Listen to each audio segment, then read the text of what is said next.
campur tu kan. Tak pernahlah berlaku dalam sepanjang pemerintahan. Akhir-akhir ni makin kelang kabut. Kita doakan supaya pemerintah kita dipimpin oleh Allah dengan iman, dengan taqwa, dengan rasa takut. Dalam memimpin negara ni perlu ada taqwa, rasa takut, kerana bakal dihisab, bakal dipersoalkan oleh Allah. Akan dipersoalkan maksudnya akan ditanya. Akan ditanya kuasa yang diberikan, apa yang kamu buat, adakah untuk keuntungan dunia ataupun kamu benar untuk menegakkan hak-hak Allah di atas muka buminya, perintah-perintah Allah berkenaan dengan larangan Allah. Allahu Akbar.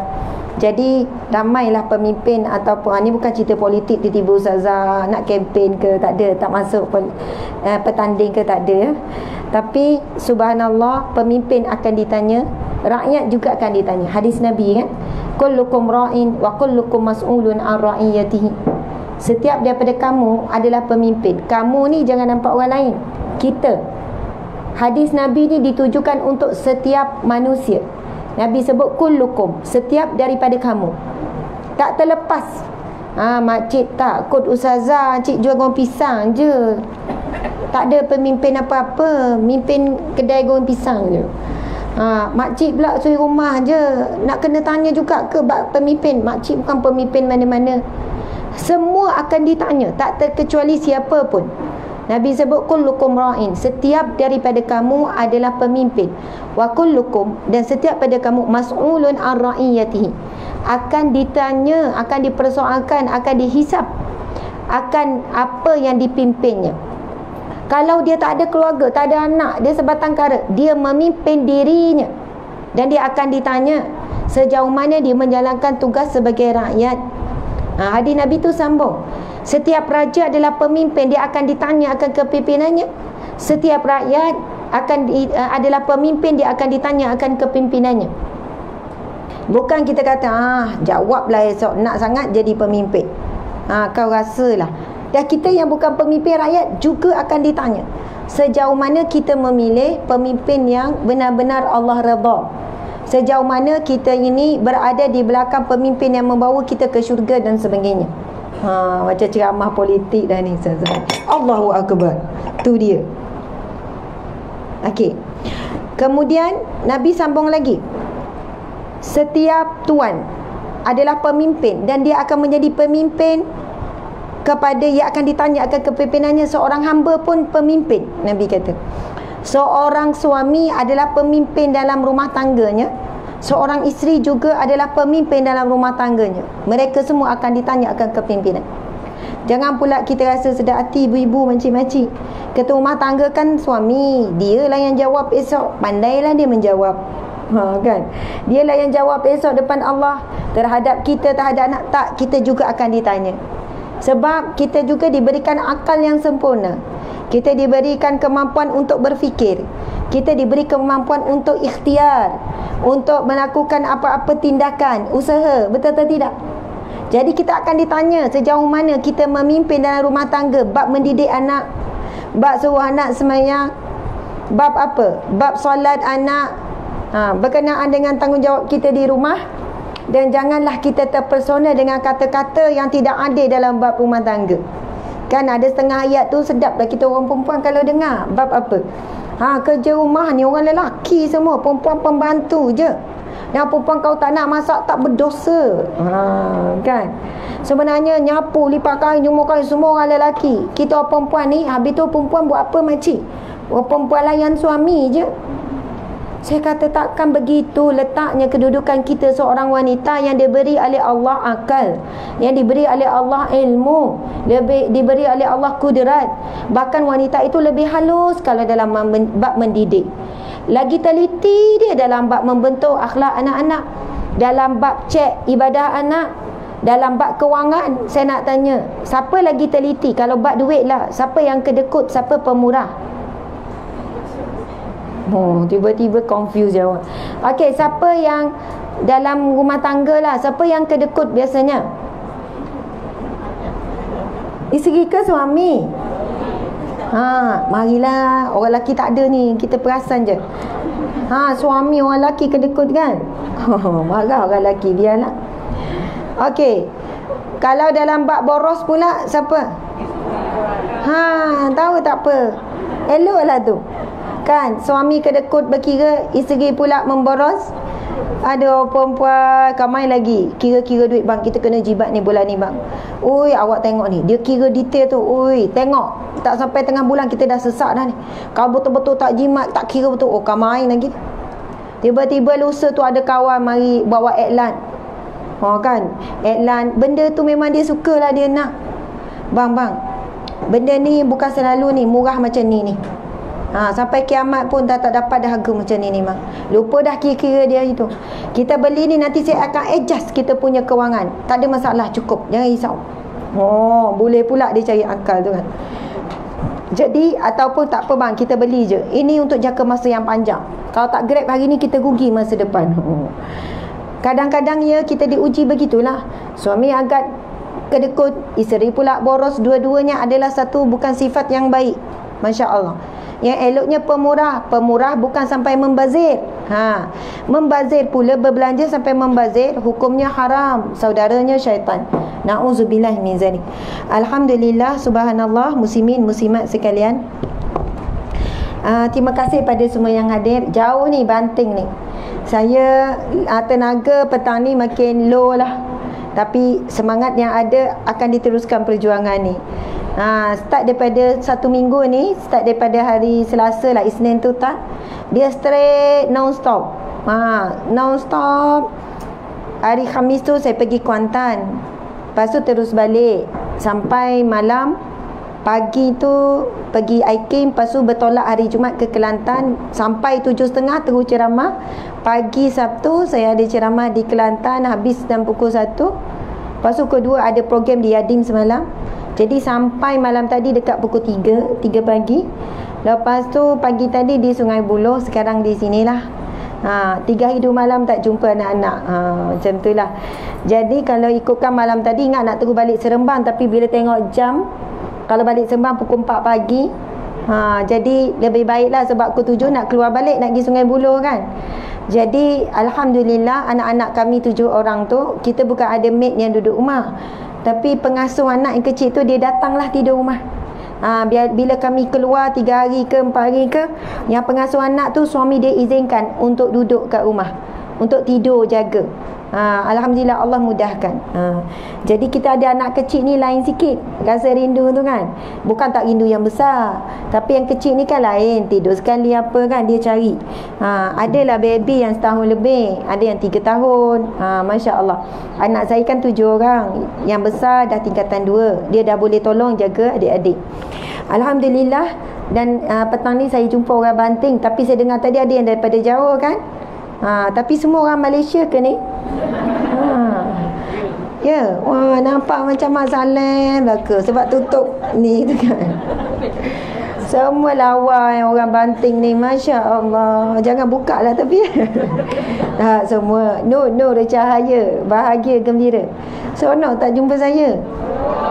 Buat-buatlah seronok je. Bukan senang ni. Ya Allah, masuk lalu jalan kampung tadi. Lalu jalan kampung, kawasan rumah besar-besar. Lapang, cantik. Saya tengok, kita duduk rumah teres kan, duduk tengah-tengah, tak ada tanah langsung.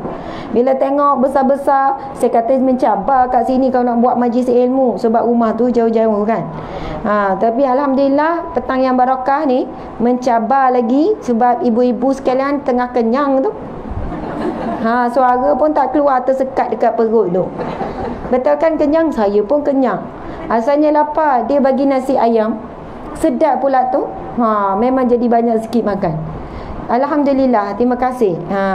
Tapi nasi orang lah, bukan nasi ayam ya. Memang nasi orang untuk orang makan lah. Jadi Alhamdulillah, petang ni kita tak boleh lah nak serius, terik sangat ni. Sebab lelap lah nanti. Mula nampak ustazah seorang, lama 2 orang jadi ustazah. Kenapa 2 orang ustazah ni? Lama dah tak nampak langsung dah ustazah. Dah pergi mana dah, dia pun tak tahu ke mana dah. Jadi kalau kita nampak ada orang sebelah tu ngantuk tu kan, kita dodoi kalah dia. La ilaha illallah, la ilaha illallah. Tak apa, nanti kita buat aktiviti. Jadi Alhamdulillah petang ni kita akan baca buku Titian Akhir Zaman. Ada lebih kurang dalam 2,000 orang lah tengok live, campur dengan Instagram. Yang hadir ni ada 20,000 ni kan.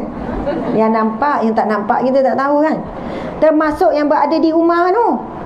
Tu jadi 20,000 tu. Alhamdulillah, ibu-ibu, bahagia saya dapat jumpa petani. Suara pun dah serak kan. Bila suara serak campur dengan penat, jadi minta maaf kalau penyampaian tu kurang baik, kurang firm, kurang macam itulah ibu-ibu. Sekarang kita akan buka buku Titian Akhir Zaman. Ini buku yang ditulis oleh profesor, doktor daripada Universiti Islam Antarabangsa, UIAM. Di Gombak tu kan. Walaupun nampak nama tu kan, Mek Wok Mahmud. Raudatul Firdaus, Fatah Yasin, Muhammad Puzi Yusof, semua tu adalah profesor, doktor, pakar dalam bidang Al-Quran Sunnah, dalam bidang Usuluddin, ada kepakaran masing-masing. Dan saya adalah salah seorang penulis dalam buku ni. Penyumbang lah, bukan penulis sangat tapi penyumbang. Kalau nama saya tu adalah menyelit tu ya. Kena tunjuk. Kita ada buku. Ibu-ibu ada buku lali je. Okey, bab yang ke-12. Bahaya nifak akhir zaman. Bahaya nifak akhir zaman. Bab yang ke-12. Bukan tengok kat kandungan ibu-ibu. Beria tu dia belek. Tengok kat kandungan dulu. Tengok kat kandungan dulu ya. Comel baby kecil. Besar dah tu, nampak kaki besar. Nampak tadi kan kecil. Okey, tengok bab yang ke-12 tu, bahaya nifak akhir zaman. Bahaya sifat munafik akhir zaman. Yang kadang-kadang kita tidak sedar kita ada sifat munafik ni, kita ada. Jadi bab yang ke-12 ini ditulis oleh Dr. Nurul Jannah Zainan Naziri, dan adalah menyelit nama saya kat bawah tu, Asma Harun. Jadilah tu. Makcik-makcik tak ada kan macam ni. Ni bukan menyombong ni gurau je. Janganlah buat catatan pula. Ustazah Asma takabur. Astagfirullahalazim, nauzubillah. Okey, ibu-ibu muslimat sekalian, buku ni kalau ikutkan harganya adalah RM30 dengan ketebalan, dengan isi kandungan, dengan semua tu. Tapi sempena hari lahir ustazah, saya lahir 22 September, hari lahir lagi tu. Makin tua makin beria sambut. Tak ada sambut apa-apa pun. Tapi kami mengadakan, maksudnya bersyukur dengan memberikan banyak les buku ustazah ada baba semuanya 10 ke 15%. Jadi buku ni pun kita tolak, jadi harganya dalam RM25. Kalaulah ada orang nak sangat buku ni tapi dia betul-betul susah, memang tak ada duit, Allah paling tahu ni ada duit ke tak ni. Jangan tiba-tiba buat muka kesian, saya tak ada duit, tapi gelang tu geling. Ustazah saya nak buku ni tapi tak ada duit. Teringin sangat nak baca ilmu, jadi panduan umat akhir zaman ni. Sebab buku ni tentang umat akhir zaman, tentang kita, bagaimana persiapan hadapi dajjal, fitnah-fitnah dan sebagainya. Tapi lupa nak sorok gelang tu kan. Macam tak ada duit. Jadi Allah Maha tahu, kita kena jujur. Jangan sampai kita ada ciri-ciri munafik, iaitu bila bercakap menipu. Siapa yang betul-betul nak mengharap tadi pun kita bagi yang tak ada duit dia datang. Siapa yang betul-betul bagi tahu je kaunter, kita bagi je percuma. Masing-masing mula sorok gelang, cincin tu. Subhanallah, setiap pembelian buku ini, buku khas saya ada Sahabat Dunia Akhirat dengan buku tu. Yang lain tu memang kita menjual jihad ekonomi untuk menggerakkan agenda dakwah. Nanti boleh tengok ada flyers yang diedarkan. Kita buat tabung kebajikan, tabung dakwah, tabung perubatan dan tabung pendidikan. Anak-anak orang susah kita tanggung belajar. Yang ada masuk universiti pun kita tanggung. Belajar di pondok ada, sekolah rendah ada. Tabung perubatan, orang kanser macam-macam sakit lah, yang kita bekalkan katil apa semua. Maksudnya setiap pembelian ini membantu kerja dakwah dan kebajikan. Mungkin ibu-ibu muslimat kita tak sempat nak buat kerja ni, tapi dalam kita membeli, dalam kita menyumbang, ia secara automatik menjadi sebahagian daripada perjuangan ini. Alhamdulillah. Okey, sekarang cuba tengok bab. Tengok kandungan dulu. Dia ada pendahuluan, kemudian bab yang kedua meniti titian terakhir. Kemudian yang ketiga, peranan ilmu dalam membina persepsi akidah tentang tanda-tanda akhir zaman. Kemudian ada bab yang keempat, pesanan akhir oleh Imam Badi'uz Zaman Said Nursi berkenaan dengan tanda-tanda kiamat semuanya. Kemudian bab yang kelima, pesanan Nabi Muhammad sallallahu alaihi wasallam terhadap umat Islam akhir zaman. Dia dihimpunkan dalam bab tu apa pesan-pesan Nabi untuk umat akhir zaman. Kemudian bab yang ke-6, Al-Quran sebagai penawar bencana media sosial akhir zaman. Mungkin ada yang di live dia tengok Ustazah baca buku apa, iaitu Titian Akhir Zaman. Buku ni boleh saja tinggalkan komen kalau siapa-siapa yang nak beli. Buku yang dikeluarkan oleh himpunan tulisan jurnal macam tu lah, oleh pensyarah-pensyarah UIA. Saya terlibat asalnya dijemput ceramah untuk bawa tajuk ni. Lepas tu berkenalan dengan para pensyarah. Lepas tu lama-lama saya bawa buku dia yang pertama, pergi ceramah sampai dia orang asyik habis stok. Sebab buku pensyarah ni dia bagus, ilmiah, hadis-hadis semua yang sahih, cuma tak ada yang nak kembangkan. Biasanya buku dia ilmiah kan, jadi dia bukan buat dalam bentuk komersial. Sekarang kita terus ambil, dah habis stok pula dah dia. Jadi insya-Allah yang ni antara stok yang terakhir. Nak tunggu dia print balik makan masa. Kita ambil semua. Masya-Allah. Okey, seterusnya keadaan wanita akhir zaman. Ini ciri-ciri wanita akhir zaman. Dan yang ke-8 tu, sifat-sifat wanita syurga dan neraka akhir zaman. Saya rasa hari ni petang ni sebab masa suntuk, kita terus baca bab yang ke-8 tu, iaitu sifat-sifat wanita syurga dan neraka akhir zaman. Masya Allah. Supaya kita nak pastikan diri kita berada di kalangan wanita ahli syurga, bukan berada di kalangan wanita neraka akhir zaman. Na'udzubillah. Yang ke-9, akhir zaman dan cabaran rawatan Islam ruqyah syariah. Tajuk tu nanti bab yang ke-9 ibu-ibu kena baca. Sebab hari ini ramai yang tidak sedar akidah dah terbatal kerana apa? Dia menggunakan ruqyah ataupun berubat dengan cara yang salah. Walaupun guna nama Allah, guna ayat Al-Quran dan sebagainya, kadang guna alat-alat, guna bahan-bahan. Dia jaga solat, dia jaga puasa, dia sedekah, dia buat baik. Tetapi kalau akidah terbatal, segala pahala ibadah tak diterima. Sebab itu bila orang sakit, dia terdesak. Orang sakit ni terdesak. Dia sangguplah berubat macam mana, jauh ke, mahal ke, sanggup berhabis kalau bab kesihatan. Kerana apa? Takutnya kita kematian. Memang kena berubat. Janganlah pula makcik tak berubat, sakit, biarlah sihat pun mati, sakit pun mati. Tak boleh lah. Kita kena ikhtiar. Wajib menjaga kesihatan. Dan bila sakit, carilah punca kesembuhan. Tapi akan diuji. Bahkan ramai manusia sanggup berhabis banyak. Sanggup. Kalaulah doktor kan, makcik-makcik, kalau saya tanya, doktor kata, makcik, mata sebelah ni dah hampir rosak ni makcik. Jadi macam mana? Kalau nak mudah kita buang, tapi kalau makcik nak berubat ada cara. Tapi mahal sikit lah makcik, 30,000. InsyaAllah baik, elok. Agak-agak kita nak buang ke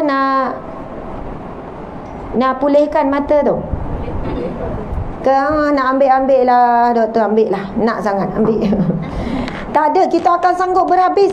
Bahkan kalau ada tanah jual, kalau berhutang-berhutang, ada barang kemas akan jual. Masa tu baru kita tahu betapa besarnya nilai kesihatan yang Allah beri, betapa bernilainya sebelah mata kita, betapa besarnya nikmat yang Allah beri pada tubuh badan kita. Kalau ada orang kaya lah nak beli mata sebelah, nak jual tak? Dia nak beli 1 juta. Tak nak 1 juta. Boleh beli rumah, ada kolam 3 tingkat. Tak nampak? Tak, sebelah boleh nampak macam lanun tu kan. Baru kita tahu yang Allah bagi percuma selama ini. Mata dah 40 tahun, 50 tahun, 60 tahun, percuma. Dan Allah yang jaga mata kita tu. Dah berapa babuk masuk, dah berapa lama guna, maintenance mata tu Allah jaga. Macam mana mata tu boleh tetap tengok jelas dan sebagainya? Kabur tu normal lah, barang lama kan. Dah guna lama. Jadi syukur Allah dah bagi terang berapa puluh ribu tahun. Berapa puluh tahun. Subhanallah. Jadi di sana ada ujian cabaran dalam bab ruqyah ni, iaitu dalam bab perubatan. Ramai orang bila dengar, makcik, doktor cakap berapa? 30,000. Makcik, sebenarnya kalau makcik pergi kat jumpa ada seorang tu, dukun tu, 300 je dia ambil makcik. Tiba-tiba 300 sama ni rasa besar jadi kecil. 300 je makcik. Dah ramai orang sembuh macam-macam penyakit, yang berubat sana berubat sini. Pergi je makcik. Ada kat mana? Kat contohnya Kedah. Kan orang Kedah marah pula. Jauh lah tempat tu. Kita tukarlah Dah ke. Jangan tak boleh sebut mana nama negeri kan. Nanti saya Siti marah pula negeri tu tak bagi saya masuk ceramah. Satu negeri yang jauh lah, perjalanan 10 jam ke. Oh, lama ni nak pergi masjid rasa jauh, tiba-tiba 10 jam rasa dekat. Tak ada masalah nak berubat kan. Pergi. Lepas tu dukun tu pula pelik pula. Guna kain kuning lah. Lepas tu ada benda tu lah, nak kena bawa pengeras itu ni lah. Tapi sebab tengok orang beratur ramai, lepas tu masing-masing bawa cerita, dah sembuh, dah okey, dah baik. Kita masa tu mungkin dah tak fikir dah pasal hukum hakam. Betul tak cara berubat ni? Ada tak bercampur syirik? Akhirnya kita kata tak apalah, tawakal, ikhtiar berubat. Allahu Akbar. Kita akan diuji bila dalam keadaan terdesak begitu. Jadi berhati-hati sebab bimbang akidah terbatal buat perkara syirik. Na'udzubillah min zalik. Jadi ada bab yang ke-10, ekonomi akhir zaman dan cabaran kewangan. Yang ke-11, gejala LGBT di akhir zaman. Yang ke-12, bahaya nifak akhir zaman. Yang ke-13, fenomena kerapuan institusi keluarga di akhir zaman. Masya Allah. Jadi sekarang kita tengok bab yang ke-8 yang ditulis oleh Mewok Mahmud.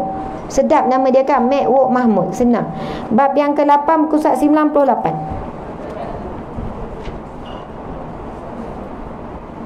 Ibu-ibu kita ni kalau beli buku tak rugi. Kalau kita rasa ustazah, makcik bukan apa, makcik bukan apa, nanti beli tak baca. Kita yang tak baca. Kalau ada anak cucu kita baca, masa tu kita dah mati, kita dapat pahala. Ia jadi wakaf, ia jadi harta wakaf. Sebab ia bukan boleh dicairkan, tapi dia boleh dimanfaatkan. Muka surat berapa?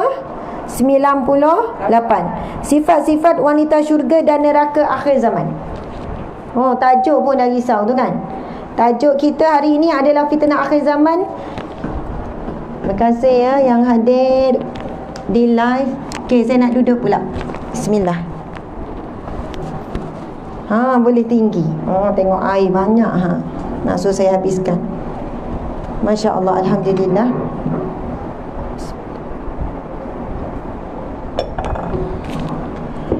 Okey, kita baca ya, kita tengok.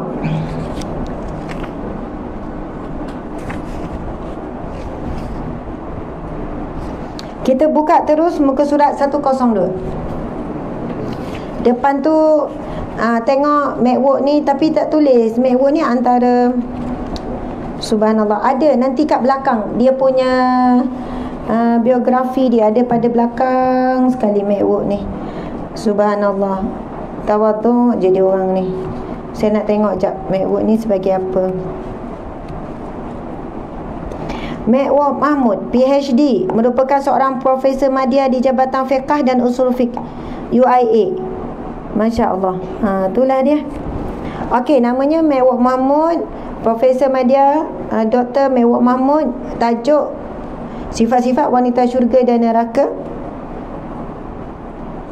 Okey, sekarang kita pergi pada muka surat terus. Kita tengok muka surat 102. Okey. Ciri-ciri wanita syurga di akhir zaman. Mudah-mudahan kita ada ciri-ciri ni ya. Terdapat banyak ciri-ciri dan sifat wanita syurga di akhir zaman untuk dijadikan suri teladan buat insan yang bergelar wanita akhir zaman. Antaranya, yang pertama, mempunyai pancaran ketenangan dan keceriaan. Tu dia. Kenapa kan seorang profesor, doktor, dia tulis tu ciri yang pertama. Ibu-ibu, ceria tak ni? Keberia-ria. Tiba-tiba ngaku kan? Ngaku golongan wanita syurga akhir zaman. Terima kasih kepada para lelaki yang datang di belakang sana. Hebat tuan-tuan. Tuan-tuan sudi juga hadir dalam program kita ni. Walaupun ramai muslimat semuanya ni, ramai bidadari ni. Apa khabar bidadari sekalian? Oi, menyaut tu. Ngaku tu dia bidadari tu. Alhamdulillah, amin. Kan? Kita berharap insya-Allah. Subhanallah.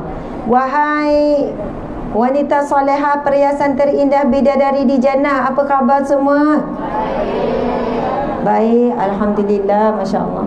Saya nampak okey lagi tu. Kalau nampak seorang je angguk, kalau saya tak tanya dia angguk juga, kita buat aktiviti ya. Tak ada tanya apa-apa, angguk. Kita faham tengah hari ni. Sedapnya masuk bilik, buka kipas. Oh, sedap. Sedap apa? Oh, tidur. Dah nak baca doa tidur kan ni? Okey, kita tengok. Ketenangan dan keceriaan akan terpancar bergantung kepada hati setiap manusia. Firman Allah Subhanahu wa taala. Okey, baca sama-sama ya. Baca serentak boleh? Wahid, Isnin, Salasa.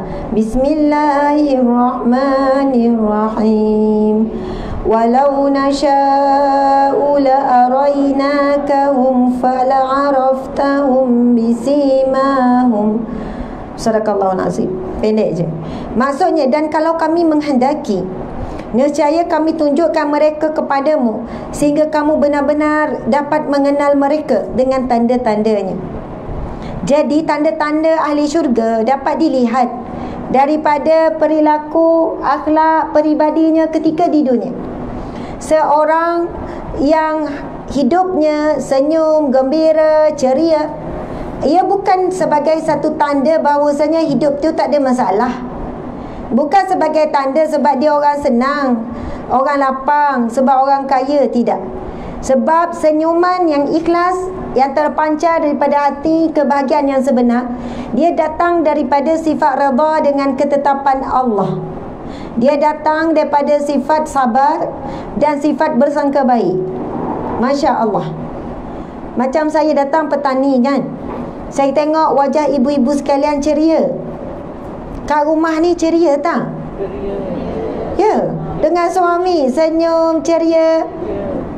Alhamdulillah, subhanallah, butuhnya orang banting dapat isteri yang ceria. Kalau 24 jam tu kan, kalau tak keluarlah dengan suami ya kat rumah, banyak senyum ke banyak masam? Rasa-rasalah muka kita ni suami pandang, sejuk mata memandang ke, panas ke, suam je. Wah, perasaannya sejuk. Oh, rasa suami kalau tengok sejuk, macam tu. Dia akan tenang, tenteram. Dia macam tak kalih lah tengok benda lain. Macam tu. Lepas tu suami cakap, tak puas lah tengok awak ni. Ya. Oh, hanya dibanting saja saya rasa. Masya Allah. Hebat ni, hebat wanita batik. Kena korek rahsia ni. Masya Allah. Sebab ada orang dia boleh ceria, manis, dengan kawan-kawan boleh 2 jam senyum. Sampai orang tanya, kau ni kan senyum manjang. Memanglah aku ni sejak lahir dah senyum. Memang dilahirkan penyenyum. Balik rumah bertukar muka tu. Assalamualaikum bang. Waalaikumsalam. Dah makan dah bang? Dah. Pinggan basuh tak? Terus bagi peluru pepandu. Lepas tu tengok kat dapur, menono ni kat dapur. Awak ni takkan tak payah basuh satu. Dah start masam dah. Awak buat apa kat rumah daripada pagi sampai petang? Tanya soal selidik. Allahu Akbar. Orang yang ceria, saya ni cakap pada diri saya sebenarnya, bukan pada ibu-ibu. Bila disebut antara sifat wanita ahli syurga, berwajah tenang, berwajah ceria, sebab itu adalah ciri-ciri wajah Rasulullah sallallahu alaihi wasallam. Orang yang paling banyak ujian, yang paling banyak cabaran, yang paling banyak dugaan.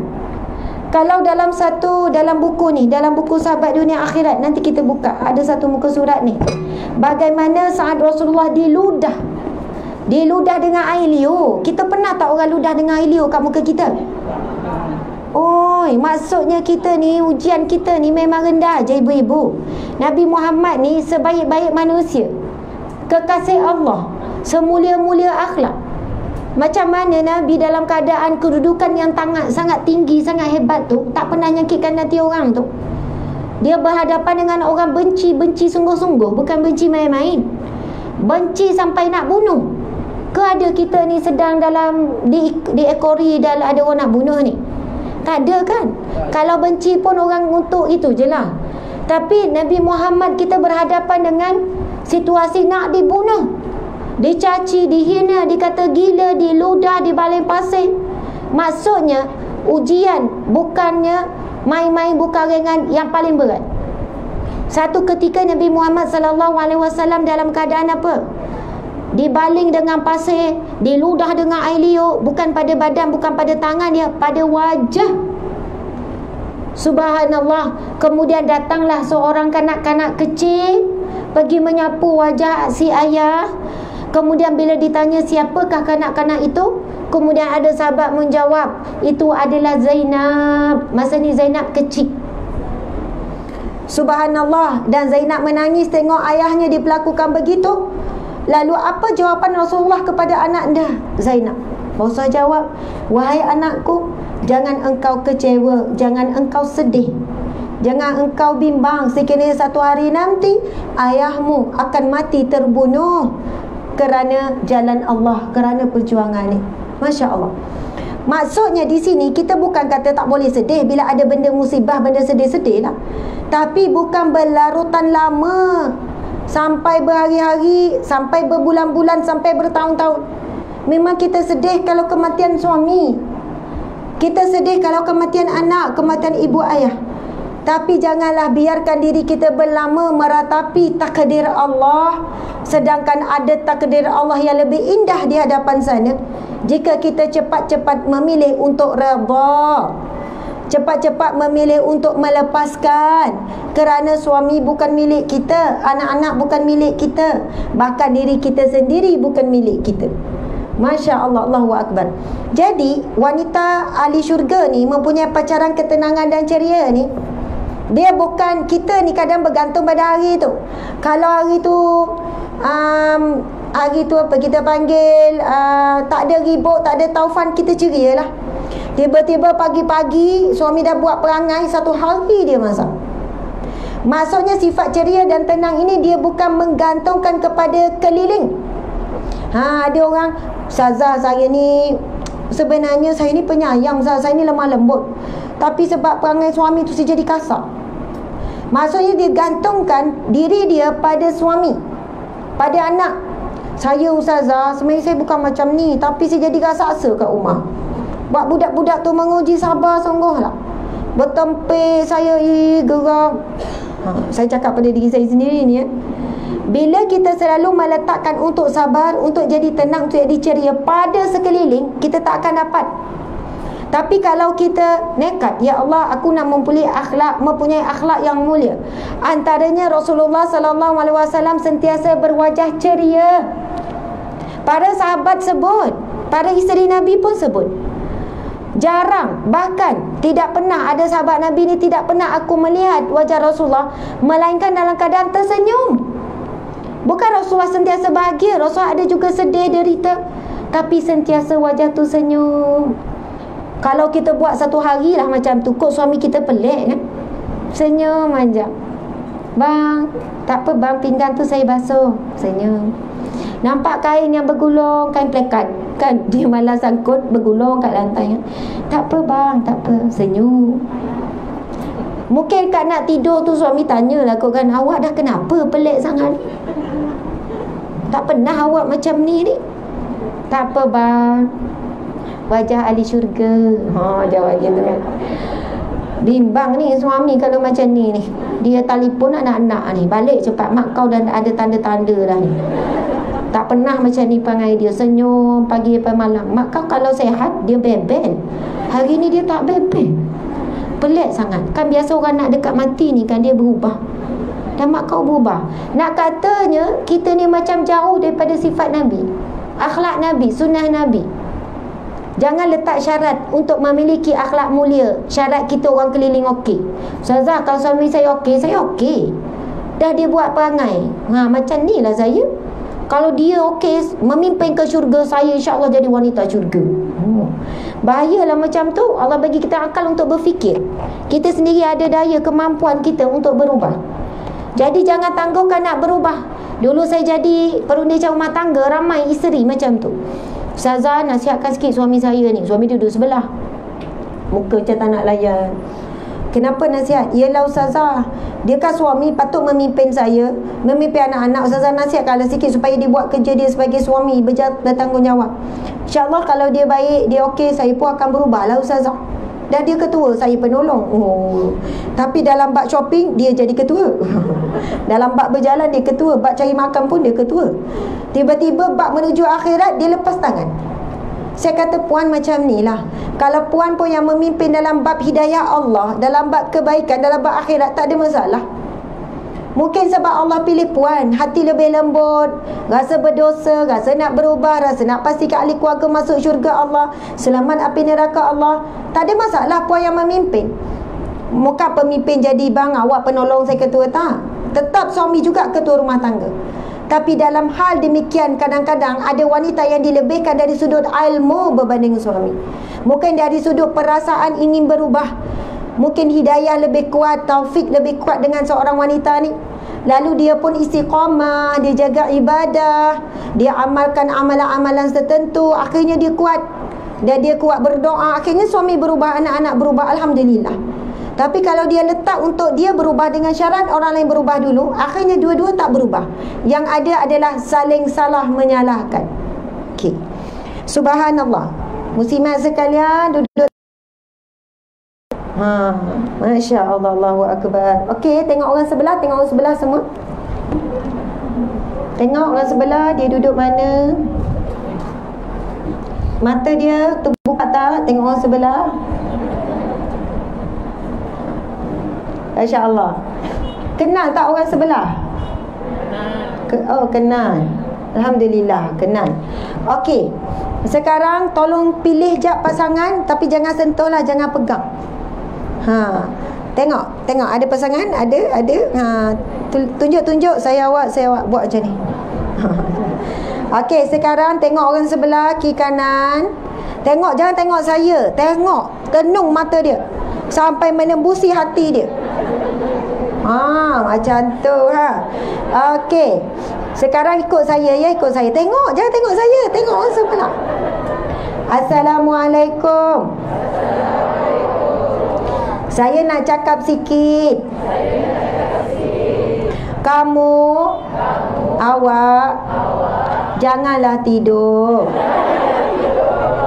Kesian ustazah tu. Dahlah suara serak. Beria ceramah. Boleh pula kau tidur. Saya nak pesan sikit lagi. Tengok kiri kanan. Kita orang perempuan kena jaga aurat. Tudung tu labuh tutup dada, tutup seluruh badan, kecuali muka dan tapak tangan. Kaki tu aurat juga.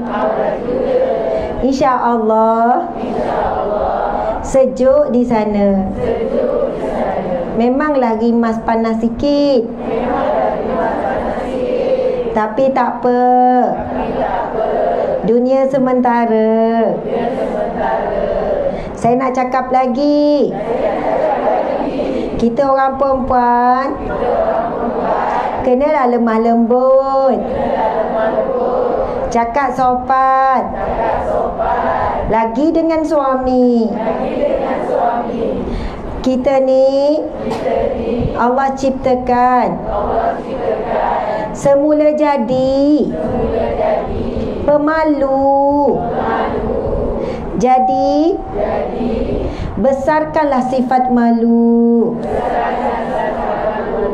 Jaga pergaulan, batasan. Kalau kita nak membebel pun, tiba-tiba tengok kiri kanan. Kan malu pada orang.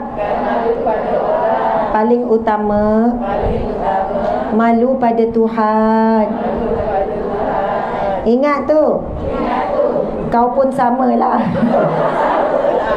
Jangan pandai cakap je. Okey, subhanallah. Okey, selingan lah ya, selingan, Masya Allah.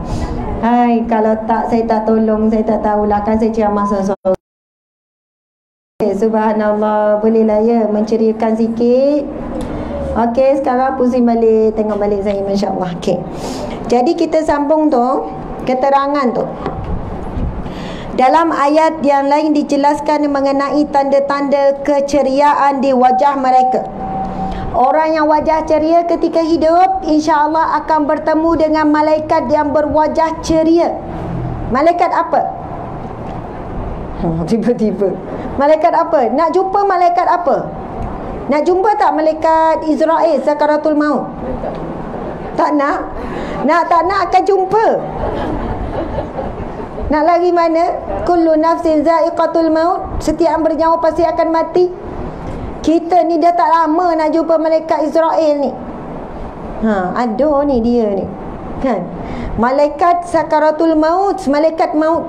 Lepas dah jumpa malaikat Israel, jumpa malaikat mana pula? Munkar Nakir. Dah ready belum soalan Munkar Nakir? Kita test ya. Soalan ni dah bocor lama. Man Rabbuka? Si baik dia jawab. Syukur. Allahu Rabbi. Allah Tuhanku. Okey, soalan seterusnya. Ma dinuka? Islam dini. Islam agamaku. Man nabiyuka? Nabi Muhammad sallallahu alaihi wasallam nabi. Ma kitabuka? Al-Quran kitabi. Ma ikhwanuka? Man ikhwanuka? Siapakah saudara-saudaramu? Al-muslimina wal muslimat wal mu'minina wal mu'minat. Subhanallah. 5 tu. Soalan tu dah bocor lama dah. Nanti hafal tasmek dengan cucu. Cuba tanya 5 soalan ni. Wan nak ready nanti jumpa Munkar Nakir. Wan nak kena hafal dari sekarang. Lancar nanti insya-Allah jumpa Munkar Nakir. Tapi soalan ini bukan dijawab dengan hafalan, bukan dijawab dengan kelancaran, tapi dijawab dengan amalan kita di dunia. Bahkan soalan yang pertama, man rabbuka, siapakah Tuhan kamu pun belum tentu kita boleh jawab di dalam kubur. Kalau sepanjang hidup kita bertuhankan hawa nafsu, bertuhankan harta, bertuhankan duit. Kita kalau ada duit bahagia, ceria, tiba-tiba tak ada duit. Kau kenapa muka macam tu? Kau tak tahu, kau tak ada masalah. Kau tak tahu cerita. Kau senanglah nak cakap. Kalau bertuhankan manusia, bila time suami okey, suami tak okey, kita pun tak okey. Tetapi kita tidak sedar, kita lupa mungkin yang datangkan ujian melalui apa pun tadi adalah Allah. Dan bila kita mampu tetap tersenyum, kita sedang senyum kepada ujian Allah. Ataupun kita sebenarnya sedang senyum kepada takdir dan sedang kita redha dengan ujian Allah. Tanda-tandanya adalah sentiasa berwajah ceria. Bukan kata tak boleh langsung sedih, boleh tanya sedih kan. Kan nanti senyum. Makcik kenapa tu senyum? Suami meninggal. Betul kan? Senyum. Kenapa dah makcik? Nampak ceria, bahagia. Yelah, gelang emas hilang. Masya Allah. Ya Allah, gelang hilang. Senyum. Itu tak normal lah pula ibu-ibu. Mestilah, tak salah kita nak bersedih bila dalam keadaan sedih. Tetapi bukan larut dalam kesedihan itu begitu lama. Masya Allah, Allahu Akbar. Sebab itu kan kita diajarkan oleh Nabi SAW satu doa. Siapa yang nak ceria, amalkan doa ni. Ikut saya boleh? Doa ni ada dalam mak surat. Bismillahirrahmanirrahim. Allahumma. Ya, adik-adik, anak-anak kat belakang tu angkat tangan sikit. Ui, baguslah. Angkat tangan. Angkat tinggi belakang. Oh, nasib baik adik-adik betul. Oh, mak-mak angkat juga. Adik-adik ya. Masya Allah. Yang belakang anak-anak belakang. Anak-anak. Yelah, minta maaf ni pun anak juga, anak orang juga kan. Tapi yang angkat tinggi lagi. Baguslah kamu, Masya Allah. Yang anak-anak ni nanti kan sebelum balik jumpa Ustazah ya. Kamu datang sebab apa ni? Kenal ke Ustazah? Kenal? Ramai anak-anak, budak-budak tak kenal pula. Terasa hati. Nanti ya, balik nanti kita jumpa Ustazah kagum. Nampak macam ada darjah 2. Oh, buat macam ni kat belakang. Darjah 2, darjah 3, darjah 4. Macam pelajar-pelajar sekolah rendah kat belakang tu kan. Kau kena paksa ni. Tak kan, rasa tak tu. Ya Allah, hebat ni orang Banting. Hanya di Banting, Malaysia. Ya, kadang susah dah datang kuliah remaja-remaja kanak-kanak ni. Allah Akbar. Nanti ambil gambar. Kita bagi ni duit sekolah sikit. Alah, tersebutlah pula kan. Kena bagi sungguh lah tu. Okey, Masya Allah. Jadi dalam ayat yang lain dijelaskan mengenai tanda-tanda keceriaan di wajah mereka. Bismillahirrahmanirrahim. Siyamahum fi wujuhihim. Tanda-tanda mereka nampak pada muka mereka. Okey, boleh. Dah ceria tu kan. Nak baca je lah. Muslimat sekalian, tadi tak habis tu. Kita hidup akan jumpa malaikat Israel. Lepas tu jumpa malaikat Munkar Nakir. Kemudian kita sebenarnya sepanjang hidup di dunia kita jumpa malaikat apa? Taklah jumpa, tapi ada bersama kita Raqib dan Atid. Raqib dan Atid. Masya Allah. Kemudian insya Allah kita akan berhadapan dengan malaikat Israfil. Bila Israel datang memanggil. Betul, bila Israel datang memanggil. Itu malaikat maut kan. Nanti yang tiup sikar kekala ni, malaikat Israfil ni.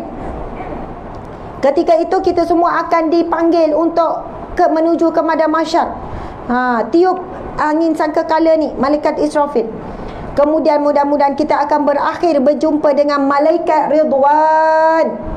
Malaikat Ridwan adalah malaikat yang wajah paling bercahaya, cahaya, senyum, ceria, bahagia.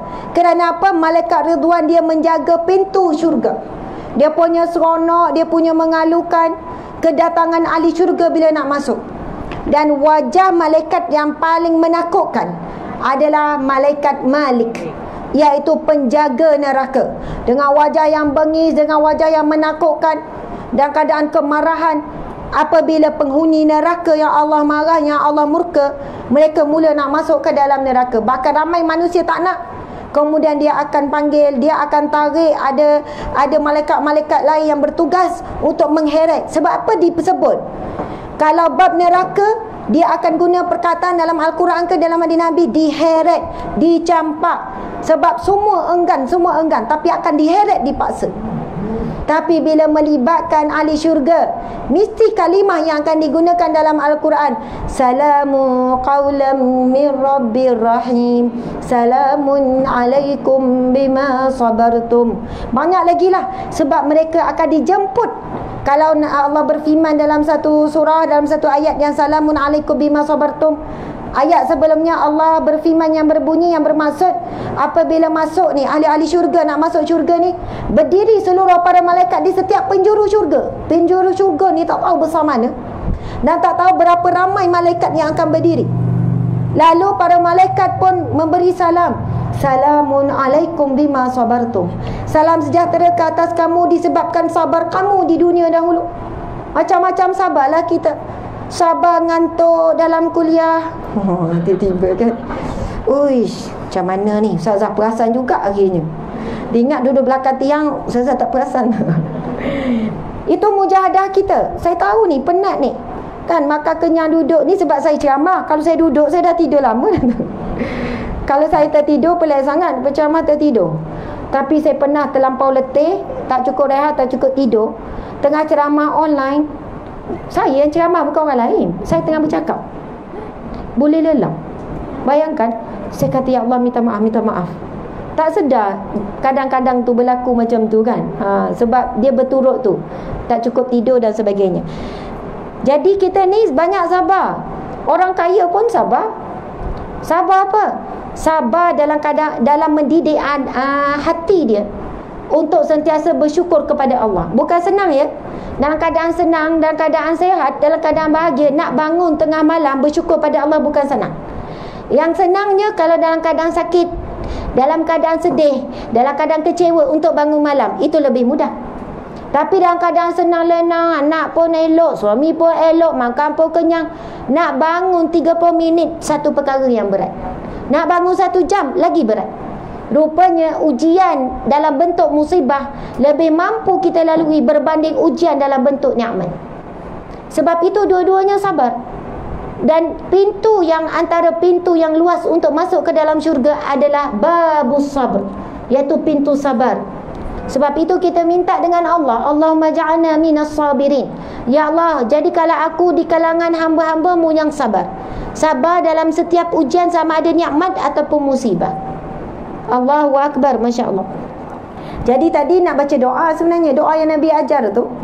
Okey, duduk tegak, tarik nafas. Beri je tarik nafas, macam tak bernafas. Okey, tarik, tahan, lepas. Terima kasih akak menyambut saya. Dia buat, lepas tu dia buat lepas. Walaupun tak tahulah dia tarik lepas betul-betul, tak tahulah kan. Tapi saya rasa disambut lah. Okey, sekali lagi, tarik, tahan, lepas. Subhanallah, betul-betul buat. Masya Allah. Allah dah bagi kita tarik, lepas dah 40 tahun, 50 tahun, betul tak? Dan kita tak sedar pun kita tarik dan lepas nafas sampai sekarang. Sehingga satu saat kita dah boleh tarik, dah tak boleh lepas dah. Dah tak ada nafas dah saat kita mati. Subhanallah, itu nikmat yang sangat besar. Masya Allah. Okey, sekarang tarik nafas dalam keadaan tangan macam ni. Subhanallah.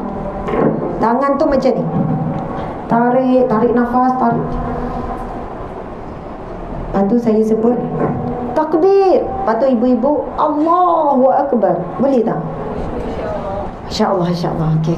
Macam nak pergi perang ni. Okey. Tarik nafas. Takbir. Allahu Akbar. Bila lepas tu buat kuat-kuat. Allahu Akbar. Boleh? Masya Allah. Okey, lagi duduk tegak. Nampak muda 10 tahun.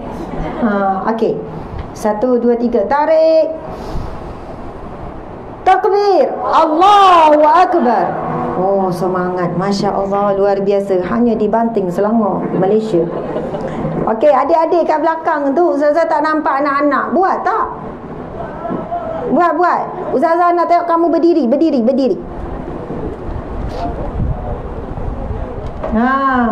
Ni ada orang nak tengok adik-adik kat belakang tu. Nampak rasa adik-adik tu mah? Adik pula. Padahal tahap anak tu, bukan adik tu. Ustazah perasan muda pula. Yelah, anak saya pun dah tingkatan 2 kan. Nampak anak-anak tu belakang tu berdiri semua.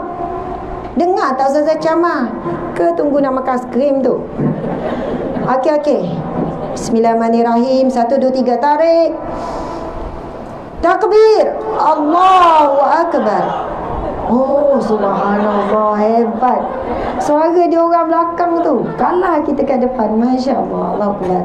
Anak-anak macam ni datang masjid, datang rumah Allah, datang surau pun rumah Allah, tempat sujud, tempat salat. Kita panggil musalla kan, maksudnya tempat salat, tempat kita membesarkan Allah. Anak-anak macam ni, dek jangan lari. Nak kenapa tu? Oh, sedih tengok. Dia ada tu nak agih-agihkan tu. Okey. Faham. Sekarang pukul berapa ya? Sekarang dekat 3.30. Okey, muslimat sekalian, insya-Allah tu aktivitinya. Nanti aktiviti lain pula. Jadi nak baca doa tadi tu. Bismillahirrahmanirrahim. Allahumma inna nas'aluka. Minta maaf salah sikit. Allahumma inna na'udzubika minal hammi wal hazan, minal ajzi wal kasal, minal jubni wal bukhl,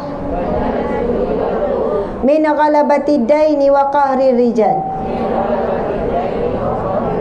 Ya Allah, kami mohon daripadamu,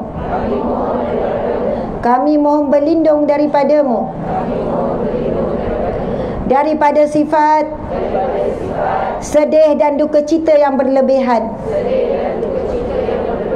daripada sifat lemah dan juga malas, daripada sifat pengecut dan bakhil, dan kami mohon perlindungan daripada bebanan hutang dan juga kekerasan kezaliman manusia. Amin ya rabbal alamin. Boleh cari saja doa ni dalam amal surat ada. Kalau tak, Google ibu-ibu. Cari doa berlindung daripada sifat malas, sifat sedih. Doa ini diajarkan oleh Rasulullah sallallahu alaihi wasallam. Nabi sallallahu alaihi wasallam bersabda, satu ketika Nabi tengok ada seorang sahabat, dia duduk di Masjid Nabawi dalam keadaan sedih. Lalu Nabi bertanya, saya lupa nama dia, wahai sahabatku, kenapa kamu berada di masjid saat bukan waktunya? Maksudnya kalau waktu Zuhur, waktu Asar, waktu Maghrib ialah nak semayang. Dia berada bukan pada waktu solat. Lalu Nabi tanya, kenapa engkau berada di sini bukan pada waktunya? Kemudian sahabat Nabi menjawab, ya Rasulullah, hidup aku dalam keadaan duka cita, sedih, dan juga aku sedang dibebani hutang.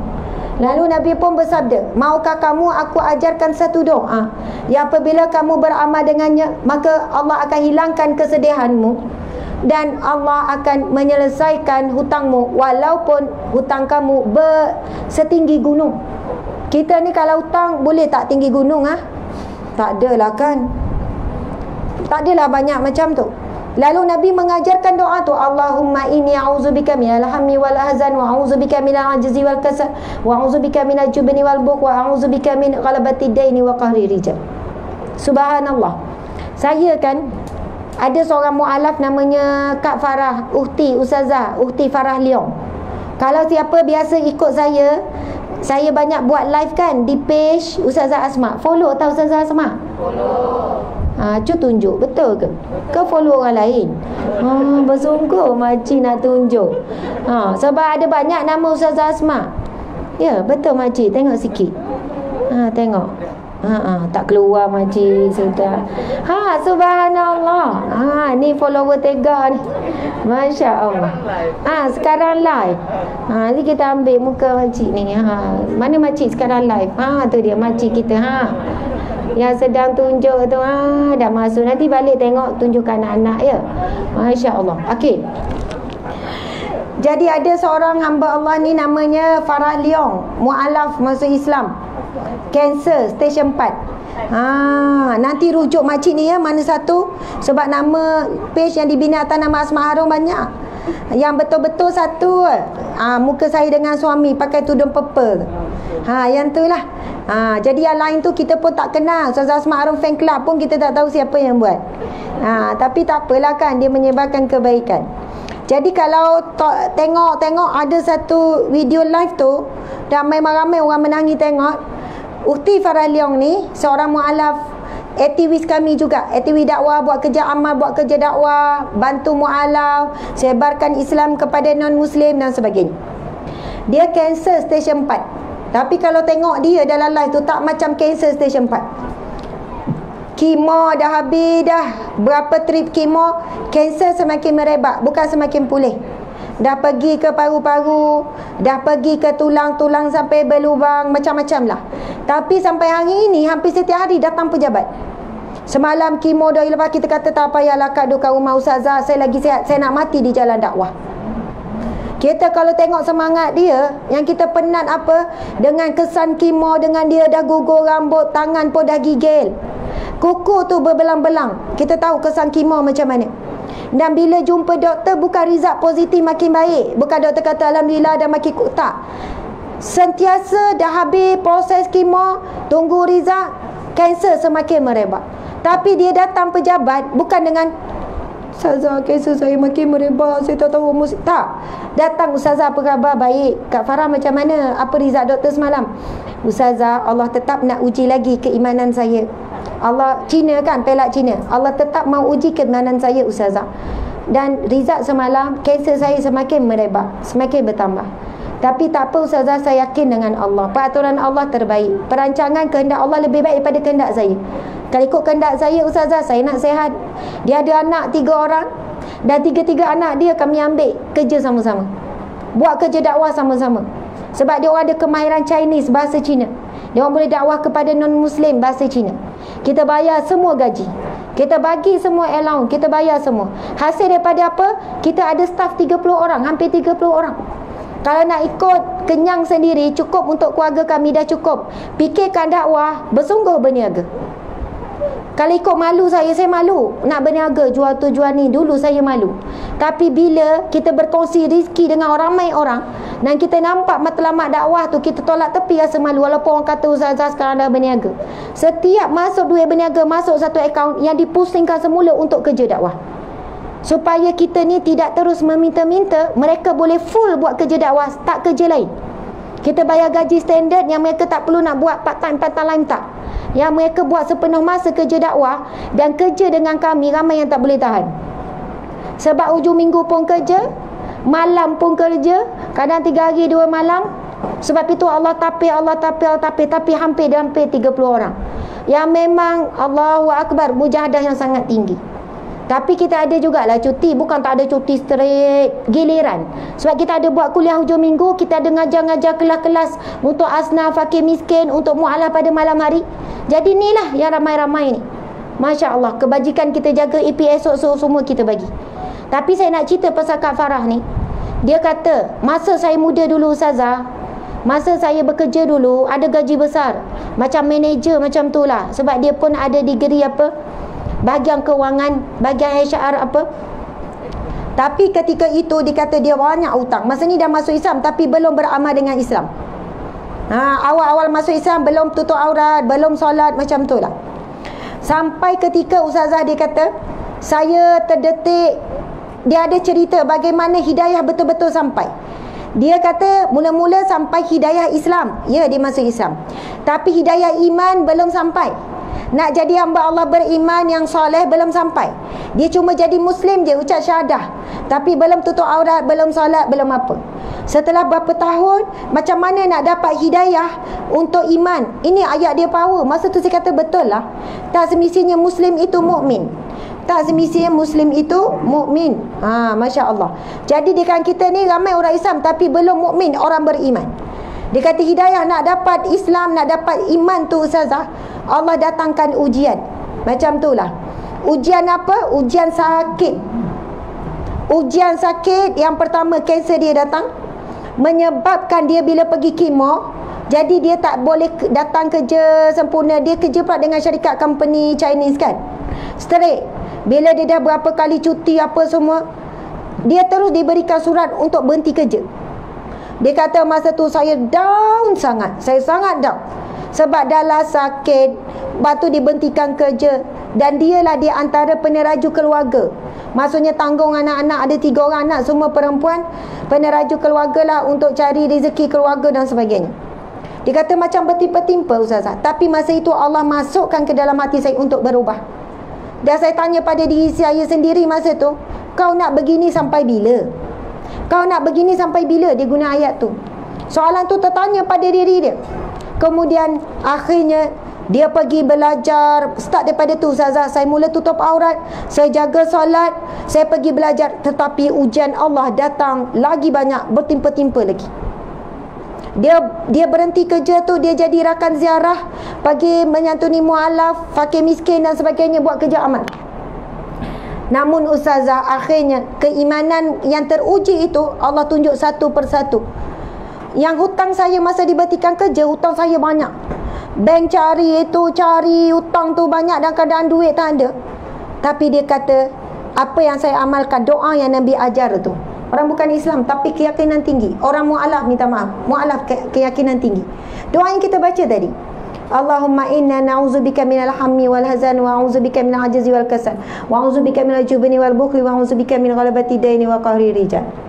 Saya tanya dia, macam mana hutang akak? Live saya tanya. Kalau siapa cari live tu. Macam mana hutang akak yang banyak boleh settle? Ustazah, jangan tanya saya. Saya pun tak tahu, nak cerita pun macam pelik. Tapi saya yakin yang menyelesaikan hutang saya Allah. Dan saya masa berdoa, wa a'udzubika min ghalabati daini wa qahri rijal, saya yakin sungguh, tak ada ragu-ragu, Allah akan bantu saya selesaikan hutang dalam keadaan saya kehilangan kerja. Dan alhamdulillah dikata ustazah sampai sekarang hutang kami tak ada. Saya tak ada hutang rumah, saya tak ada hutang kereta, saya tak ada hutang apa-apa dengan manusia. Saya dalam keadaan bebas hutang.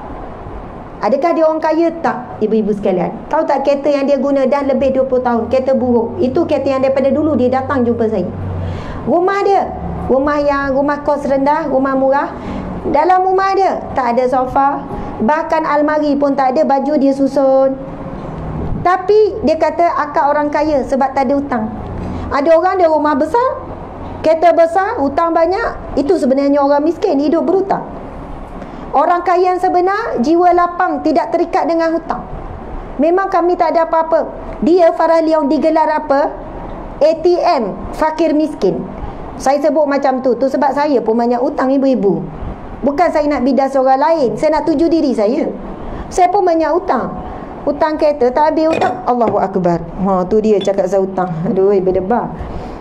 Lepas tu dia kata Ustaz ni kawan-kawan masa sebelum saya kenal siapa Farah Leong ni, kawan-kawan dia cerita Ustazah Farah Leong tu ATM mesin duit, ATM fakir miskin. Saya tanya, ni saya bukan tanya dia, orang-orang bercerita sebelum saya kenal dia dalam 3 tahun yang lepas, kenapa orang gelar dia ATM fakir miskin? Orang miskin cari dia, dia tak akan hampakan orang miskin, mesti dia bagi duit. Sedangkan dia tak ada duit Ustazah. Kalau dalam beg duit dia ada 50 dia bagi. Kalau ada 10 dalam keadaan dia tak ada simpanan, dia tak ada duit. Tetapi rezeki dia tak pernah putus, tak pernah putus. Dia ada cerita dalam perkongsian live tu, dia kata ada satu masa dia janji dengan anak-anak selepas dah berapa kali tak boleh beli baju raya. Tahun ni dia kata ibu janji akan beli baju raya. Tapi tinggal 2 hari 3 hari macam tu lah nak beli baju raya, ada orang fakir miskin datang rumah. Dan dia adalah sikit duit dalam 100 macam tu lah nak beli baju murah-murah, nak gembirakan hati anak kan. Bila orang datang, dia bagi semua duit yang dia ada. Lepas tu anak dia tanya, dia cerita masa ni menangis. Anak dia tanya, Mama, anak dia panggil Mami rasanya, Mami janji nak beli baju raya. Sekarang duit Mami nak beli baju raya tu Mami dah bagi dekat orang. Macam mana nak tunaikan janji dengan kami? Anak tuntut, anak minta, anak kecil. Lepas tu apa dia jawab? Ustazah, saya jawab, insya-Allah Allah akan bagi kita rezeki. Takdir Allah, dia dapat satu panggilan. Rupanya ada hamba Allah nak agihkan duit. Dia bagi dah 50 tapi dia dapat 300 cash dan tidak tahu daripada sumber mana. Dan rupanya orang tersebut jadi orang tengah. Orang tengah ni dia cari berapa orang untuk bagi tapi tak diizinkan Allah. Akhirnya dia kata selang sehari Allah ganti berkali ganda. Masya Allah, Allahu Akbar. Jadi ibu-ibu muslimin muslimat sekalian, ramai orang yang datang jumpa saya bebanan hutang tinggi dan sebagainya. Dan saya memang selalu kata, sebab saya belajar ilmu yakin ini dengan orang-orang sebegini, selalu saya kata amalkanlah doa ni. Kalau berat sangat beban hutang tu berat sangat, baca doa ni setiap kali sujud. Sebab ini doa daripada hadis Nabi, boleh baca. Sujud kalau zuhur ada 8 kali, boleh baca ketika sujud, setiap kali sujud. Bukan tunggu sujud akhir saja, doa makbul untuk setiap kali sujud. Lepas solat doa. Bukan doa-doa lepas tu tidur krong. Antara tanda-tanda doa seseorang itu makbul apabila Allah beri dia kekuatan untuk berusaha selepas itu. Apabila Allah beri ilham untuk ikhtiar selepas tu. Tapi kalau lepas berdoa beria-ria lepas tu tidur krong, kau buat apa? Aku tunggu ni hutang aku selesai. Kau buat apa? Tak ada doa, tak jadi. Mesti antara cara-cara ciri-ciri doa itu makbul. Setelah itu kita ada diberikan kekuatan, kemampuan untuk ikhtiar dan berusaha untuk menuju kepada doa yang makbul. Allah akan hantar orang yang tepat, mungkin ilham yang betul, orang yang benar-benar ikhlas nak tolong, bagi jalan cara untuk kita dapat rezeki yang barakah, yang luas, yang lapang dan sebagainya. Masya Allah, Allahu Akbar. Ibu-ibu sekalian, okey, sambung lagi. Okey dek, Ustazah nak duduk, tolong turunkan. Dah basah dah ni kain depan ni ha. Dah berapa 2 kali dah air tumpah ni ha. Dek, nanti tolong letakkan air. Meja ni yang minum. Bismillah. Okey, kita tengok Ibnu Abbas berkata, sesungguhnya, kena turun lagi. Okey, turun lagi. Okey, bertahan ya. Ada dalam 2K 2200. Terima kasih yang sudi. Nabi SAW, Ibnu Abbas berkata, minta maaf, sesungguhnya amal kebaikan itu akan memancarkan cahaya di dalam hati Siapa Ibnu Abbas? Sahabat Nabi yang terdekat, sahabat Nabi yang rapat. Ibnu Abbas berkata, sesungguhnya amal kebaikan itu akan memancarkan cahaya di dalam hati, membersihkan sinar pada wajah, kekuatan pada tubuh, kelimpahan dalam rezeki, dan menumbuhkan rasa cinta di hati manusia kepadanya.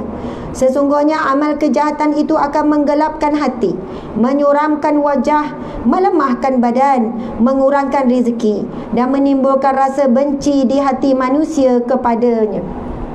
Subhanallah. Agak-agak kita yang mana tu? Nombor kumpulan pertama ke kumpulan kedua? Siapa yang kumpulan pertama? Yang mana memancarkan cahaya di hati, bersih sinar pada wajah, tubuh badan dia kuat, rezeki melimpah. Melimpah rezeki ni jangan nampak duit je ya. Dan menumbuhkan rasa cinta di hati manusia. Ramai orang suka, ramai orang sayang. Siapa kumpulan yang pertama? Angkat tangan. Oh, habis tu yang kedua ke? Oh, tak berani nak perasan pula kan? InsyaAllah, siapa yang nak berada di kumpulan pertama, angkat tangan. Angkat tinggi-tinggi. Okey, subhanallah. Kalau tanya siapa nak gelang emas ni, ramai yang angkat tangan tinggi-tinggi. Kita kena ada hasrat, niat, matlamat, keinginan yang kuat untuk berada pada kelompok yang pertama ni. Kerana kalau tidak berada di kelompok pertama, kita akan berada di kelompok yang kedua, iaitu sesungguhnya amal kejahatan itu, perbuatan jahat, akhlak yang buruk, maksiat dan sebagainya, akan memberi kesan apa? Akan menggelapkan hati, menyuramkan wajah, melemahkan badan, mengurangkan rezeki, dan menimbulkan rasa benci di hati manusia kepadanya. Na'udzubillah min zalik. Masya Allah. Jadi walaupun ni kan Profesor Madya Dr. McWalk ni dia tulis ciri pertama keceriaan wajah dan ketenangan. Kita nampak benda tu biasa-biasa je, macam benda tu tak adalah hebat sangat. Apa masalah, tak susah pun nak jadi ceria. Rupanya kelebihan untuk memiliki wajah yang tenang ceria ni, ia bermula daripada hati dan ia berkaitan dengan amal kebaikan, amal soleh. Ada orang bila dia datang, orang susah hati. Sudah dia dah datang, sudah. Ada ibu bapa, mak lah, mak orang, mak budak tu lah, tak tahulah mak budak mana kan. Bila mak balik, anak berlari-lari, ketakutan, menyorok dalam almari. Ui, mak dah balik, kau cepat, mak dah balik. Kelang kabut. Ada orang isteri balik, suami ketakutan. Cepat-cepat pergi jemur kain, terlupa. Isteri dah apa, Sabang, saya nak pergi kuliah ni, jangan lupa kain tu. Tu kerja awak, tak ada kerja lain. Isteri pula, suami pula lupa. Bila dengar isteri dah sampai tu kan, berlari-lari pergi jemur.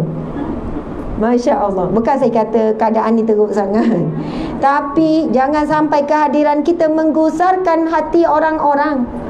Bukannya bila kita datang ada orang, kalau kita datang, ya dah datang, Alhamdulillah, muka orang kita dah boleh tahu orang tu gembira tak kita datang. Boleh tahu tak? Boleh. Kalau orang tu seronok tengok kita, terpancar tak pada wajah dia? Terpancar. Kalau kita balik, anak sambut, anak datang peluk, itu tanda-tanda.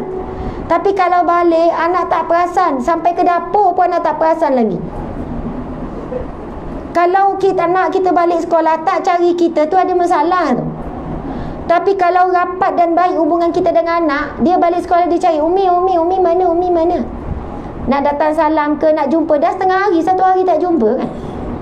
Ini kadang-kadang yang berlaku, anak balik sekolah, mak tak perasan, tak tahu anak duduk dalam bilik. Panggil waktu bila? Waktu nak makan.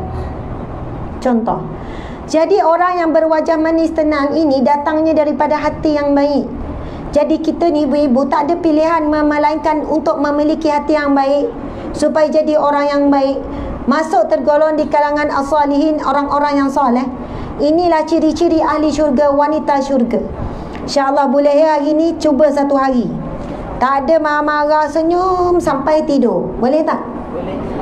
Walaupun balik nanti tiba-tiba silpai hilang ke, senyum juga. Tiba-tiba nanti peringatan, Ustazah boleh buka sesi Q&A dan pelancaran tabung. Minta maaf. Okey, subhanallah, Allahu akbar. Nabi SAW bersabda khusus kepada wanita. Nabi kata gini, wahai para wanita, aku melihat kamu paling mamai di dalam neraka. Maka perbanyakkanlah dua perkara, Nabi kata. Yang pertama, perbanyakkanlah sedekah. Dan yang kedua, perbanyakkanlah istighfar. Tak, Nabi sebut istighfar dulu, barulah sedekah. Jadi insya-Allah, marilah sama-sama kita jadikan sedekah kita pada petang yang barakah di rumah Allah ini satu sedekah dengan niat-niat kebaikan. Masa kita nak masukkan sedekah tu, ni tak lancarkan lagi, sabar ya.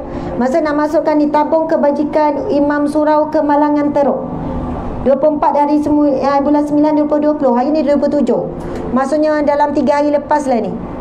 Imam Surau ni ke? Kemalangan di Jalan Kancun Darat. Dan insya-Allah kalau ada kelebihan daripada tabung ataupun kelancaran ni, mungkin akan diberikan kepada, dimanfaatkan kepada untuk orang-orang lain yang memerlukan jugalah. Jadinya subhanallah, muslimat sekalian, ketika kita masukkan tu, kita boleh berniat dengan macam-macam. Ya Allah, berilah kesembuhan untukku. Ya Allah, sedekah ini mudah-mudahan berikan aku menjadi wanita yang ceria, wajah yang manis, walaupun penat senyum. Ni masam. Kenapa muka masam? Penat. Awak tak faham penat? Oh, macam tu. Subhanallah. Jadi walaupun penat, usaha senyum. Masya Allah, mudah-mudahan. Jadi bismillahirrahmanirrahim, dilancarkan tabung kebajikan Imam Surau dan tabung dana Imarah Surau. Maksudnya dia dua, depan belakang tu. Dan tabung dana Imarah Surau, selagi mana surau ini dimanfaatkan untuk ummah, setelah kita mati pun kita dapat pahala yang mengalir. Ini dalam hadis Nabi, iza mata bani Adam, bila mati anak Adam, terputus segala pahala amalan. Terputus segala pahala amalan illa min salas, kecuali 3, sedekahun jariyah. Ini di antara bentuk sedekah jariyah.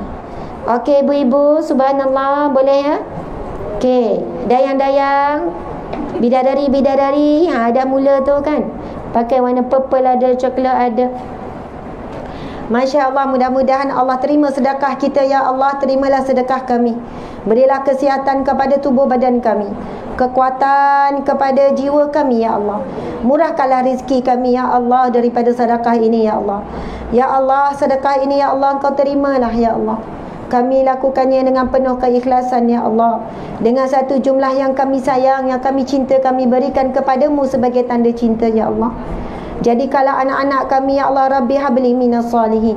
Jadikanlah anak-anak kami anak-anak yang saleh, anak-anak yang menyambung perjuangan Rasulullah, yang menghafaz Quran, beramal dan menyampaikan Al-Quran, ya Allah.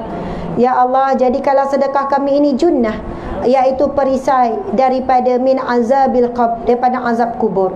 Junnah yakni perisai, min azabil masyar, daripada azab masyar, wa min azabin nar, dan daripada azab api neraka Allah Subhanahu wa taala. Amin amin ya rabbal alamin. Subhanallah. Okey, insya-Allah kita teruskan. Ni pihak Rusia minta Ustazah buka soal jawab. Sekarang dah pukul 4 dah. Dah tak ada dah ni, tak banyak soal dah kita ni, betul tak? Sebab maghrib pula. Asar pukul berapa? 4 suku ibu-ibu sekalian, 4 suku asar. Dan saya tahu terutamanya para lelaki di belakang, mereka dah tak sabar dah nak solat asar. Masya-Allah. Betul tak anak-anak belakang? Betul. Angkat tangan kalau betul. Okey, betul. Walaupun dia tak faham soalan apa tu kan. Okey, kita nak berhenti dah ni. Kita nak baca sepintas lalu. Mempunyai hikmah dan bijaksana, ciri-ciri wanita syurga. Dia ada hikmah, dia bijaksana. Yang ketiga, mempunyai keyakinan. Nanti baca sendirilah ya kat rumah. Kemudian keempat, mempunyai sifat empati, memahami orang, memahami suami.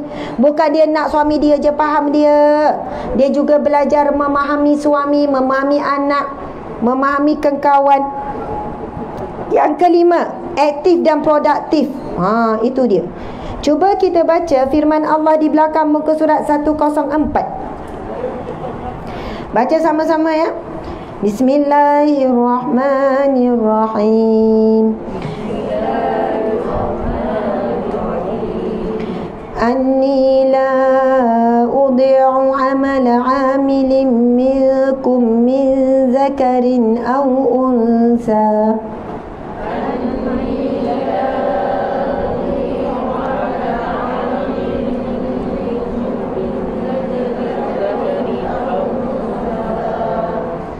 من عمل صالحا من ذكر أو أنثى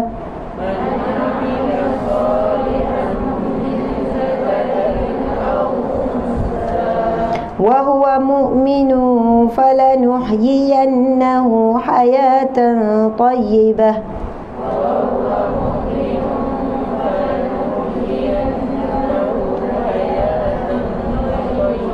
Sadaqallahul Azim. Yang bermaksud, sesungguhnya Allah tidak akan menyia-nyiakan amal orang yang beramal di antara kamu, baik lelaki maupun perempuan. Dalam ayat yang lain, dan barang siapa yang mengerjakan amal soleh, baik lelaki maupun perempuan, dalam keadaan beriman, sesungguhnya akan kami berikan kepadanya kehidupan yang baik. Muslimat sekalian, cuba kita tengok ciri-ciri yang ditulis tadi tu. Antara ciri-ciri wanita syurga akhir zaman, dia mempunyai keyakinan, maksudnya dia sangat kuat bergantung dengan Allah melalui zikir-zikir, melalui doa dan sebagainya. Dia bukan hanya menyandarkan keyakinan pada diri dia, sebab dia ada kelebihan bercakap, dia jadi yakin. Kerana dia ada kelebihan idea yang berenah, dia yakin. Sebab dia ada suami hebat, dia jadi yakin. Itu keyakinan yang kita sandarkan kepada makhluk. Tetapi hakikat keyakinan sebenar adalah apabila kita letak yakin kepada Allah Subhanahu Wa Taala. Bahkan bila dia dapat selesai sesuatu perkara, dia tetap kembalikan kepada Allah. Walaupun orang kata kau ni beranilah, kau tengoklah keturunan siapa. Dia tak sandarkan pada diri dia, tapi dia kata sesungguhnya keyakinan ini datangnya daripada Allah. Haza min fadli Rabbi. Itu kata-kata Nabi Sulaiman alaihissalam bila diberi pujian. Sebab hakikatnya kita tidak ada apa-apa, kosong, tak ada daya, tidak ada upaya. La haula wala quwwata illa billah. Kemudian mempunyai sifat empatik. Tengok orang sakit, pergi ziarah dengan orang sakit, bukan hantar kad ucapan je, takziah, moga sehat. Zaman sekarang, zaman digital kan, bila hari lahir dia hantar gambar kek je lah, tak boleh makan. Empati ni bukan bak sedih-sedih je, bak gembira, dia tunjukkan kegembiraan dia, tumpang gembira, ucap tahniah apa semua. Empati kepada adik-beradik. Kadang adik-beradik ni kita kadang berkira, dengan orang luar tak berkira pula. Dengan orang luar kan main pemurah, sedekah sana, sedekah sini. Bila ada adik-beradik yang susah, biar dia rasa dulu aku susah, dia tak nak tolong. Na'udzubillah. Sedangkan sedekah paling afdal adalah kepada qarabah, ahli keluarga terdekat. Lebih afdal jika ada yang memerlukan yang susah.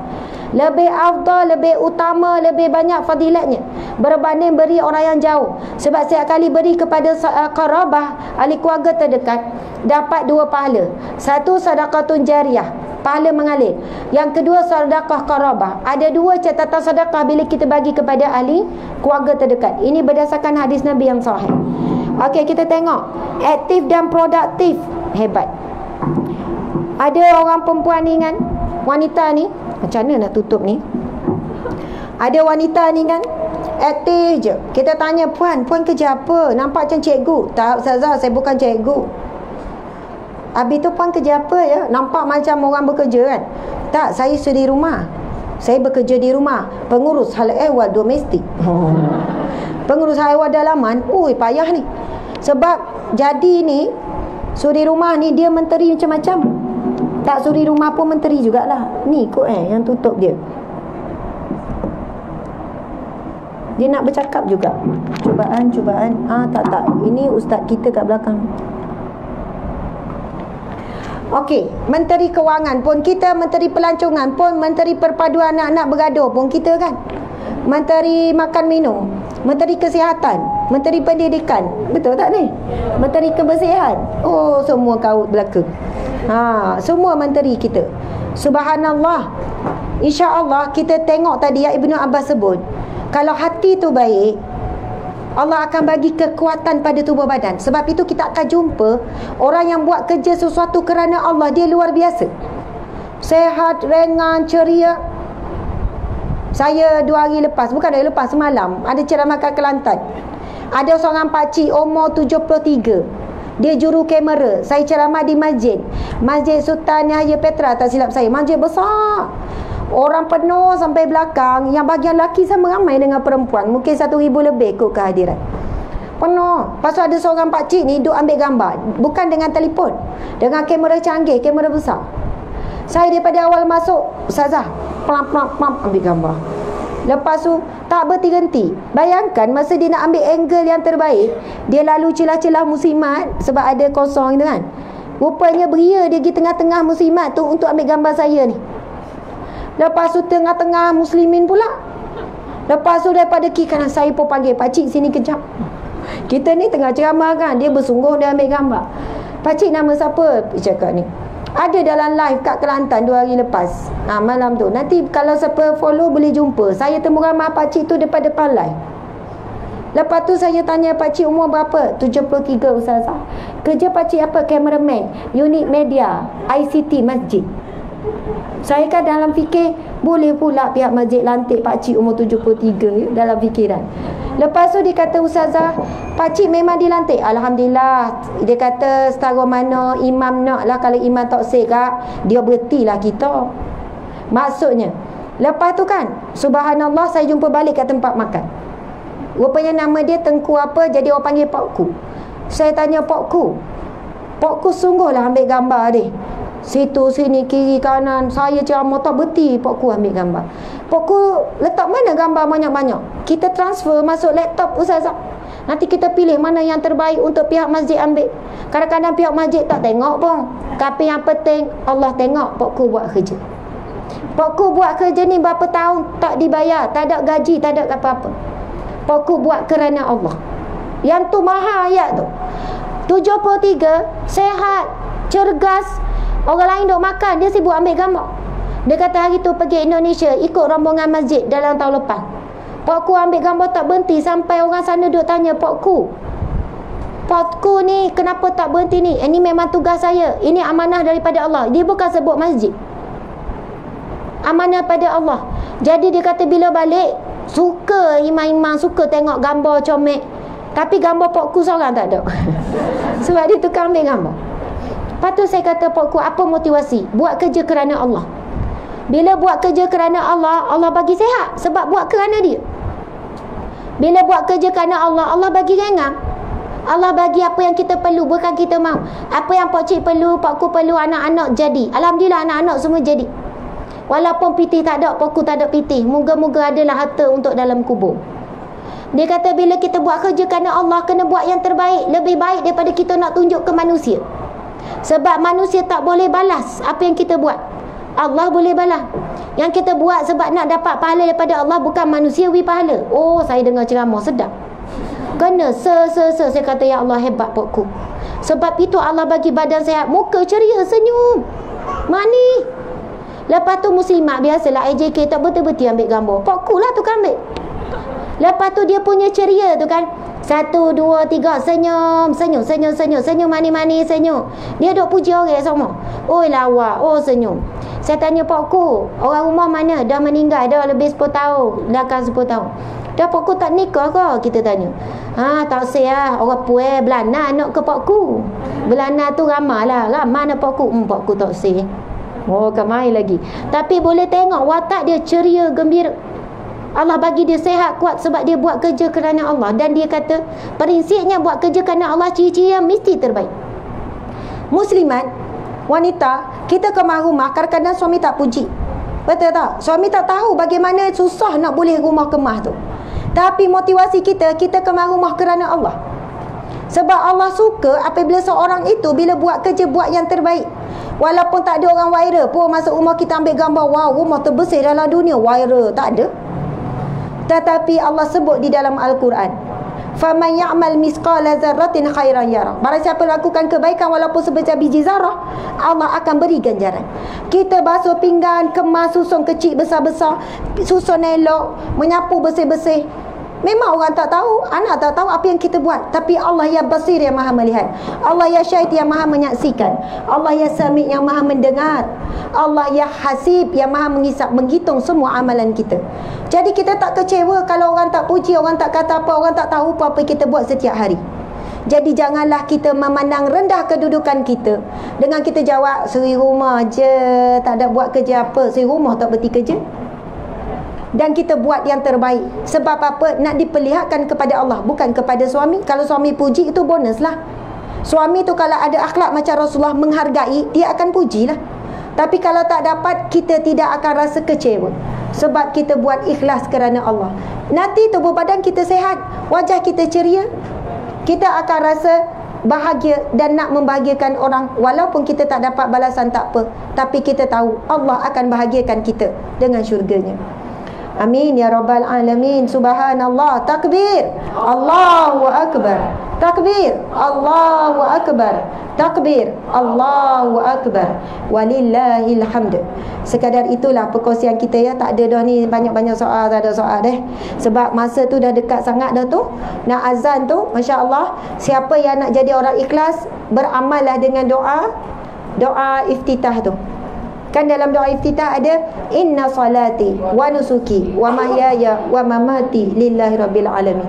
Sesungguhnya ibadahku, solatku, ibadahku, hidupku, matiku kerana Allah. Tanam benda tu sungguh-sungguh kerana Allah, kerana Allah. Lama-lama kita akan jadi orang yang ceria, insya-Allah. Alhamdulillah, saya mohon maaf salah dan silap. Terima kasih kepada semua. Saya sayang semua kerana Allah, kerana Rasulullah. I love you all so much. I love you more. I love you much more. Pandai deh kecil orang putih waktu je pandai. Sekian, terima kasih pada pihak penganjur, Nisa dan juga pihak surau, imam dan semuanya, para muslimin yang ada di belakang, ustaz daripada khalifah untuk semua dan sebagainya. Ada di luar sana suami tercinta Ustaz Tengku Fazli, Encik Tengku Fazli bersama sahabat karib dia Ustaz Hazmi Dimash, dan juga kru kami yang turun daripada pagi, Ustazah Husna dan juga Ustazah Sabrina. Tu Ustazah Sabrina tu anaknya Ustazah Farah Leong yang saya cerita. Ada belakang tu yang pakai niqab tu. Tak apa, tengok lepas ni. Tengok saya dulu.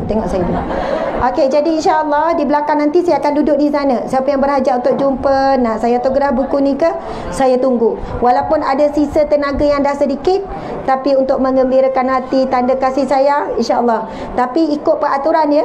Jarak tu kena 1 kilometer ya. 1 meter. Masya-Allah, alhamdulillah.